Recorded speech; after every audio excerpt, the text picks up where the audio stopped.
On est parti d'un vrai problème, le problème du coût pour concevoir du matériel pédagogique en ligne.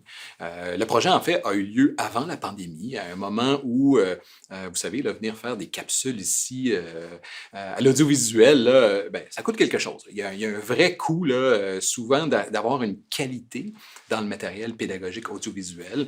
Ben, la question, c'est de dire, ben, est-ce que ça vaut la peine? Est-ce que ça vaut la peine d'investir dans du matériel pédagogique riche? Est-ce qu'à la place, est-ce qu'on pourrait juste mettre une caméra dans la classe, là, puis d'aller filmer le prof et de voir est-ce que finalement, est-ce qu'on crée un matériel qui est aussi engageant, qui va amener les gens finalement à être attentifs et bien écouter le vidéo. Et à la fin de tout ça, ben, est-ce que les, est-ce que les étudiants, est-ce que les apprenants, à la fin, c'est quoi leur performance d'un point de vue d'apprentissage? Donc, on s'intéresse à plein de phénomènes où finalement, ce qui est central, c'est l'humain qui est en train d'apprendre et on utilise la technologie, on utilise l'approche expérimentale pour tester dans des contextes où on a un groupe contrôle, puis on a un groupe avec traitement, puis on regarde la différence. Hein? On regarde, est-ce que ça va faire une différence de faire en modifiant l'approche légèrement, est-ce que ça a un impact sur la performance, la satisfaction, la réutilisation d'une technologie? Donc, c'est dans ce contexte-là qu'on a mené l'expérimentation qui est présentée dans notre papier qui a été récemment publié.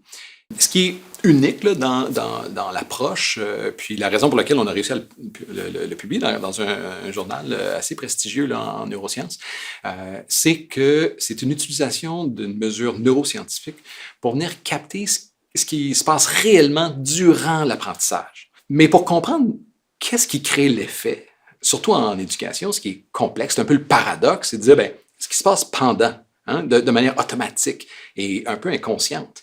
Et c'est pour ça que d'utiliser des mesures qui nous permettent de mesurer très précisément l'activité cognitive, émotionnelle et attentionnelle de l'utilisateur, et de manière très précise, de manière avec une très haute résolution temporelle, de dire qu'est-ce qui se passe moment par moment, puis qu'est-ce qui, dans le matériel, va venir avoir un effet. Donc, c'est ce qu'on a fait dans ce papier-là. On a mesuré la performance de l'étudiant après avoir participé à l'expérimentation. Donc, c'est exactement le même matériel qui a été développé. Donc, une version A qui n'avait pas été enrichie d'un professeur dans une classe qui présente un matériel X. Et dans un autre, on avait le même contenu, mais cette fois-ci avait été édité par les gens ici de l'audiovisuel d'HEC Montréal, avec exactement la même personne qui présentait le matériel, les mêmes mots, le même contenu.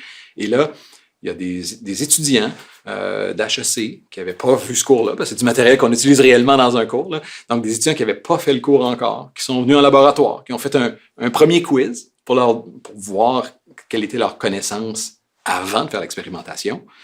Les deux groupes ont vu leur version de vidéo. On a passé le même examen à la fin. Donc, on a pu mesurer le niveau d'apprentissage objectif en mesurant via un questionnaire, un examen, un faux examen. Mais on a mesuré aussi pendant. C'est vraiment là la différence, c'est de voir qu'est-ce qui se passe durant l'apprentissage, puis quel est l'effet réel d'avoir enrichi le montage de vidéo dans l'engagement des utilisateurs.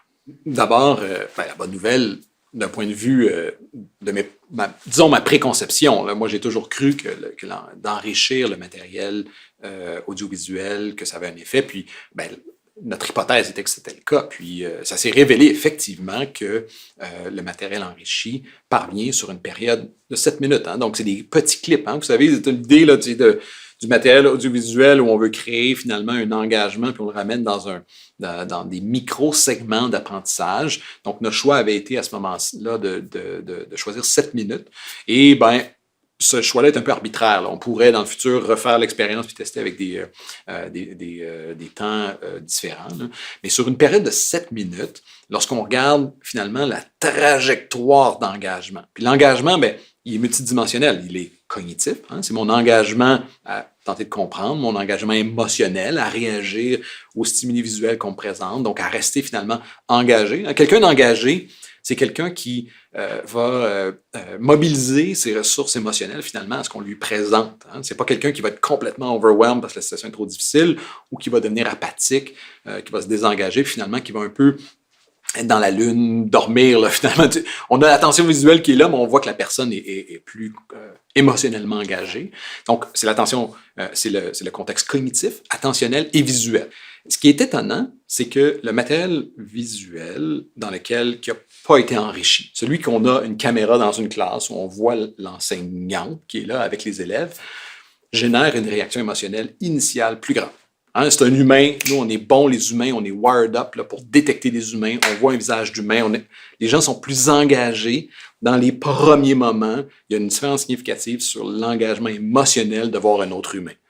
Et ça décline dans le temps, alors que dans le cas du vidéo qui a été monté avec un mélange d'infographie, retour à l'humain, et on a une utilisation, disons, variée du stimuli, on voit là, que l'engagement est préservé. Hein? On voit que ces éléments-là qui sont pris pour finalement éviter des longueurs, éviter d'amener l'apprenant à se concentrer sur une infographie ou un résumé, un sommaire visuel de ce qui est présenté, ça a un effet parce que à la fin, on a le résultat complètement inverse. Là. À la fin, après 7 minutes, ce qu'on constate, c'est que les étudiants qui ont assisté finalement à une vidéo enrichie, on préserve leur attention cognitive et émotionnelle pour une plus longue période de temps. Donc ça, c'est le résultat. À la fin de tout ça, mais la question, c'est so what? Est-ce que de maintenir l'attention émotionnelle, cognitive a un effet sur la performance? Bien, la réponse, c'est oui. On a mesuré après, puis dans le fond, il y a une relation entre cet engagement-là, les étudiants finalement qui ont préservé leur engagement et la note obtenue à notre faux examen après, là, la relation est positive. Donc, l'idée ici, c'est que non seulement on parvenait à répondre à la question comment le matériel audiovisuel peut créer cet engagement-là, le conserver tout au cours de la présentation pédagogique. Puis après, de voir est-ce que ça a tout ça un effet. Puis la réponse, c'est très positif. Donc, mise ensemble, je dirais que notre papier vient finalement justifier là, des investissements, soit monétaires, hein, quand on utilise un tiers parti pour nous aider à monter, ce qui est le cas si, pour les professeurs ici à HEC, si on collabore avec l'équipe de l'audiovisuel, puis souvent on va investir, puis ils vont faire un travail absolument exceptionnel. De l'autre côté, si vous, comme professeur, vous êtes amené à monter vos propres capsules, parce que finalement, la pandémie a été un super électrochoc pour pas mal tout le monde, en développer des compétences qu'on n'avait pas avant la pandémie, là, pour plusieurs des collègues là, qui sont mis à éditer du vidéo. Bien, le message, c'est prenez donc un petit peu plus de temps pour monter votre vidéo. Assurez-vous soit d'avoir, c'est facile, là, il y a des outils de montage tellement faciles à utiliser. Pourquoi vous ne changez pas le plan? Pourquoi vous n'ajoutez pas des vidéos? Prenez la peine d'amener, par exemple, une image, un PowerPoint à l'intérieur de votre vidéo. Faites bouger les choses, c'est ça qui parvient à conserver l'attention, puis qui va générer plus d'attention plus longtemps et couper vos vidéos. Là. Ça ne sert à rien là, de faire des vidéos d'une demi-heure, 45 minutes. C'est pas efficace. Vous êtes aussi bien d'en faire plusieurs petites capsules, les couper. Assurez-vous d'avoir une bonne manière de les ouvrir, d'expliquer ce que la capsule va faire. Vous expliquez votre contexte, puis à la fin de la capsule, vous faites un bon résumé. Faites ça dans des capsules de 5 à 8 minutes, et ça, c'est efficace.